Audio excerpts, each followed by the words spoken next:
What's up, YouTube? Welcome back to the Wallet Monkey channel. Let's dive in to part 2 of Synchrony Bank. So in part 1, we covered the gentleman who lost over, it was exactly $40,000 of credit through various amounts of cards on Synchrony Bank. They were all backed by Synchrony Bank. And in the comments section of that video, there was just an amazing amount of people that commented and said, hey, similar situation here. Hey, similar story here. They did this, they did that. What was weird about it is a lot of them weren't like, yeah, I maxed out my card and then I closed my account. It was, I paid it down as usual. As soon as that was paid down and the payment cleared, then they just shut down the account. 40K in cards. Imagine just waking up and losing that off your credit profile. What's your utilization look like now? Does that throw that out of whack? Does that now put you into a bad position with your other loans? So it was actually against people that were using credit in the best possible way that they could be using it, which it sounds counterintuitive, but this actually is pretty common. Like a lot of banks, they don't want a guy that's got a perfect credit score and he's got, over $200,000 in credit already extended to him. They, credit unions especially will start to ask you, why do you have so much credit? A lot of institutions, they want to prey on lower credit score holders so that they can charge higher interest rates. They know that there's going to be more problems with making regular payments, etc., etc. And it's unfortunate, whether they admit it or not, they are, secretly hoping that they'll make more money off this person because, again, at the end of the day, their job is to make money off of you. So we have to play the game better. So this is part 2.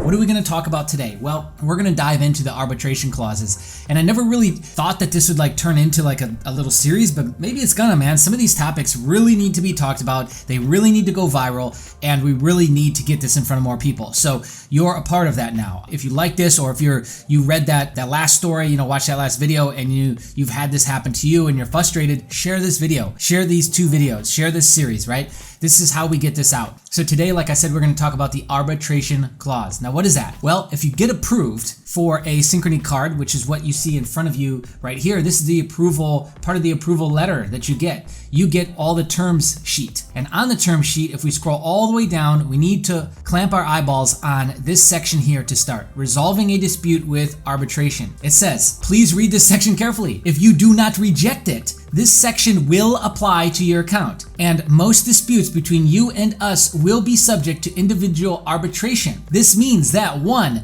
neither a court nor a jury will resolve any such dispute. That means that you do not have the benefit of a jury of your peers selected, anonymously and randomly to help support your case if it were to get that big. 2, you will not be able to participate in a class action or similar proceeding. Let me read that again. Number 2, you will not be able to participate in a class action or similar proceeding.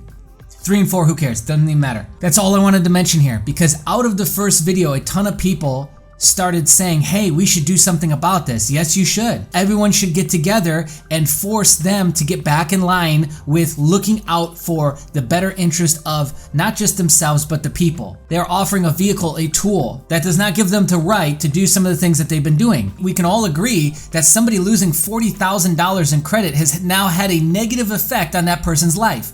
A negative effect on that person's credit profile. Their credit score probably took an absolute dump after that. And what could happen is that could cause a cascade of now adverse actions being taken against that person. People could start calling in loans. Institutions could start calling in loans now on that individual because of this one situation. If their DTI gets too high and now their score drops, let's say their score drops to a 580 or something, and their DTI is through the roof, their utilization is through the roof, that 100% could cause more adverse reactions, adverse actions to be taken against them from other institutions and create a domino effect, a cascading effect. What I suggest is that a bunch of people get together and explore what they can do legally. Now, understand, you cannot do that right now out of the gates if you don't know what this section is talking about. You actually have waived your right to be able to do that. So here it is, number 6, no class actions. If either you or we elect to arbitrate a claim, neither you nor we will have the right, A, to participate in a class action,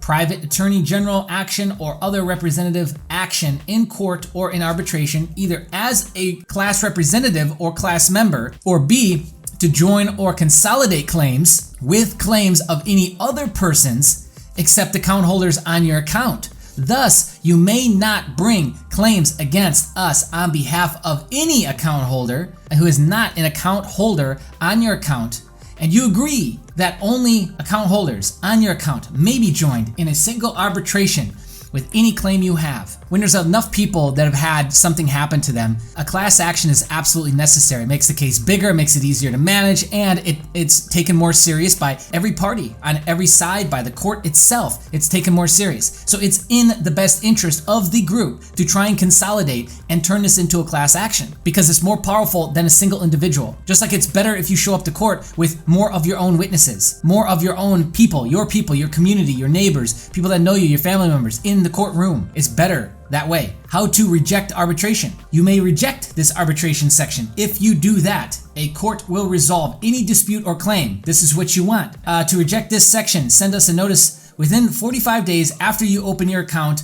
or we first provided you with your right to reject this section. The notice must include your name, address, account number, personal signature, and must be mailed to Synchrony Bank, P.O. Box, blah, blah, blah, Orlando, Florida, blah, blah, blah.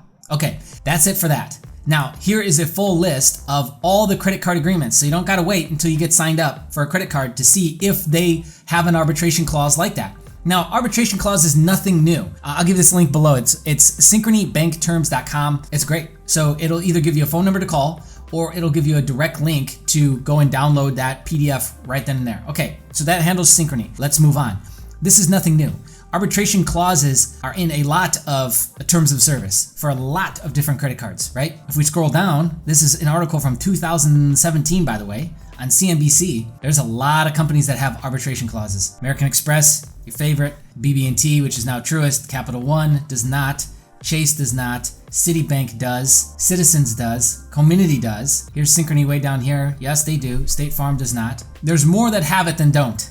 Unfortunately, USA has it, Wells Fargo has it, US Bank has it, TD doesn't, Navy Fed doesn't have it. There we go. All right, that's something to feel good about. Our boys over at Navy Fed treating us right. And it tells you here that you can opt out. Some of them you cannot opt out of. BB&T you cannot. Barclays you cannot. Then it tells you the opt-out period, meaning I believe this is the amount of days that you have to opt out before you lose or permanently waive your right to be able to opt out. Now, what's interesting is I didn't know about this. Like, I've had one Synchrony card. It's the Amazon Prime card for a really long time. But I'll tell you what, I'm kind of mad about this because I would opt out to this personally. Now, this is entirely up to you. If you do not understand what I'm talking about, I'm not a lawyer. This is not legal advice in any sort of way. You need to reach out to the experts to handle this in the best accordance to your goals and expectations here with this, right? I will just say that you need to look into this. And if you're one of these people that want to get together, you need to understand that if you fall outside of this window, then you've essentially waived your right to be able to get involved in something like that. And they will hold you to that. So that basically means that you snooze, you lose on this, okay? So you're going to want to look into this more, dig through the terms of service on all the cards that you've got, and make sure that you're making that decision for each and every card, right? Anyways, this is part 2. If I'm missing something or you want me to take it now to the next step, I'd love to hear from you in the comments section below, or just share your personal experiences. Comment to help this video get up in the algorithms. Like it, it'll help it get up higher in the algorithms as well, get more people to view it. And then if you're brand new here and you like this sort of thing, stick around. Hit the bell notification, subscribe button, turn it to all that fun stuff, and hopefully, maybe, sorta, kinda, YouTube will let you know when we upload again. And we'll see you again real soon in another video.